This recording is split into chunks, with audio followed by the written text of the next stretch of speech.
This is the book, The Brothers Let's watch some YouTube Karamazov videos. by Fyodor Dostoevsky. And he's talking about the problem left by Jesus. Jesus comes to the world, he tells us the truth. He tells us freedom is what will enable us to seek the divine. But this creates anxiety in people because, like, oh my God, now I have to think for myself. Now I have to go out into the light and feel all this pain. But I don't want to. I just want to live a happy life. I just want to tea every day, man. And then so then the church is like, okay, we need to create organized religion, and we need to fool people, okay? How do we fool people? By teaching them that Jesus actually said these things. And we will not worship Jesus, we worship Satan instead. Why? Because Satan encourages us to enforce our will on people. Okay? We need to be evil in order to do good in the world. Okay? Think about this. These children are naughty, right? Now, we can say to them like Jesus, hey man, you grow up one day and then you won't be naughty. So, okay? But in this process, you're going to hurt each other. You're going to do stupid things. So we have to be a strict father.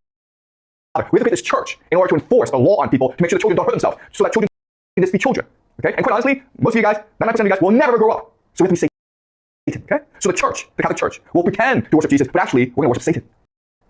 And so we're going to enforce the law on people. We will not be the evil empire. The Roman Empire is dead. Okay? But now the Catholic Church will be the evil empire. And we're going to go around and we're going to persecute people who disobey the law so that everyone can live in peace. People want to be sheep. And you know what? People have the right to be sheep. And so we're going to the shepherd. We're going to be Satan. And we're going to enforce goodness on people whether they like it or not. And this is good for people because now they don't have to accept individual responsibility, right? If my life sucks, it's not because of me, it's because of the devil. It's because of the Catholic Church. It's because of Satan.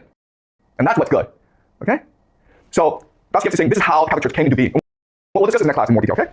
Because Jesus left a huge problem avoiding the hearts of people. People want to obey. People want to be told what to do. People don't want to think for themselves. You make people think for themselves, they'll feel nothing but fear and anxiety. Okay? So we need to impose order. So in this story, what happens is the Catholic Church is being an evil empire. It's oppressing people. And so one day Jesus comes from heaven and he walks among the people. And people know, oh my God, he's come back. And he's curing people and they're all happy. But because the Catholic Church worships Satan, they need to arrest this guy, okay? And the Grand Inquisitor, the leader, appears before Jesus. They have a conversation that Jesus called prisoner in the story. And he says to the prisoner, we know who you are. You're Jesus.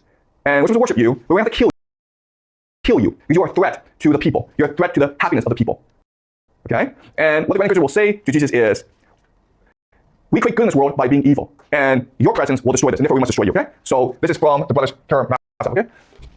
Thou this, okay? Thou didst not love them at all. Thou who didst come to give thy life for them. Instead of taking possession of man's freedom, thou didst increase it and burden the spiritual kingdom of mankind with its suffering forever. Okay, so what he's saying is you came to this world to free people, to tell them that the one that exists, that there's a spark inside them, that they don't be slaves, they can go where they want. But this confuses people, that traps people in their own fear and anxiety. Life now becomes complicated. Okay, I'm going. Thou didst desire man's free love, that he should follow thee freely, enticed and taken captive by thee.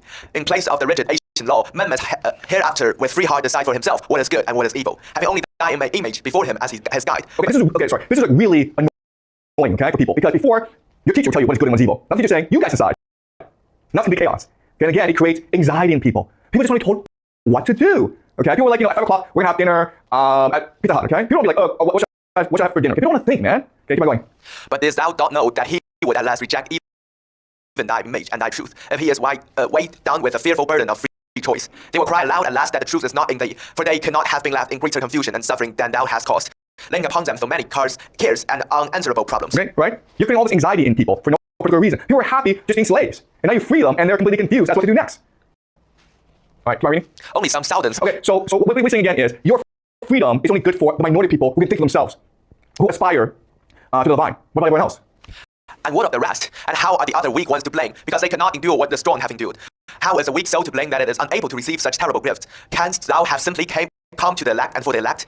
But if so, it is a mystery and we cannot understand it. And if it is a mystery, we too have a right to preach a mystery, and to teach them that it's not the free judgment of their hearts, not love that mattered, but a mystery which they must follow blindly, even against their conscience.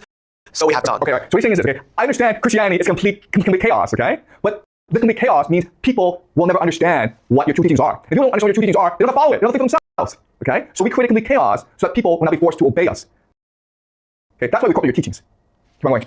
We have corrected thy work and have founded it upon miracle, mystery, and authority, and man's joy that they were again led like sheep, and that the terrible gift that had brought them such suffering was at last lifted from their hearts. Were we right teaching them this? Speak. Did we not love mankind so meekly acknowledging their feebleness, lovingly lightening their burden, and permitting their weak nature, even sin with or sanction? Why hast thou come now to ponder us? Okay, do you understand this idea? Understand is why is there evil in the world? Because people don't want to think for themselves. So you need evil people to command people, to enslave people, to force them against their will. Now people are like, well, I don't have a choice in the matter. I can't think for myself. Sorry, man. Okay? If you actually give people complete freedom, it becomes complete chaos in the world. That's why there's Satan. That's why there's Satan in this world. This is why Satan must rule this world. Okay? I meant to end it like this. When the Inquisitor ceased speaking, he waited some time for his prisoner to answer him. His silence weighed down upon him. He saw that the prisoner had listened intently all the time, looking gently in his face and evidently not wishing to reply. The old man longed for him to say something, however bitter and terrible. But he suddenly approached an old man in silence and softly kissed him on his bloodless aged lips. That was all his answer. The old man shuddered. His lips moved. He went to the door, opened it, and said to him, "Go and come no more. Come not at all. Never, never." And he led him out into the dark alleys of the town. The prisoner went away. And the old man, the keys closed in his heart, but the old man adheres to his idea. Okay, so the person, of course, is Jesus, right? And so the Inquisitor has these great arguments. And the Inquisitor is right. And what he's saying is, okay, Jesus, what's your response to this? And Jesus' response is basically, I forgive you. I love you and I forgive you. Same thing as what Priam did to Achilles, right? And as you can see, by kissing the Inquisitor rather than fighting him, the Inquisitor loses. He knows he's lost. He knows he's been humbled. So he lets Jesus go. Says, just get out of here. Please don't bother us again, okay? This is not your world. This is Satan's world. And the kiss glows in his heart. The old man adheres to his ideas, okay? So Jesus did not change the old man's mind, okay? But there's a spark in him that now glows, okay? The spark that he killed, that he tried all the time to kill with reason, with evil, is still able to glow, okay? And that's the power of forgiveness. Even though the person seems to be the most evil person in the world, and this guy really is the most evil person in the world, as long as you're able to show him the possibility of love, the spark will glow, okay? Now, so the Inquisitor poses this problem like, okay, people don't want to think for themselves. People lack free will. People don't want free will. What's the solution? The solution is the soul is eternal, okay? And you have to give people time. We're talking like millions of years. Maybe not in 50 years, people will figure it out, but in about a million years, people will figure it out for themselves, okay? And Jesus, God, is patient. He's loving. He's forgiving.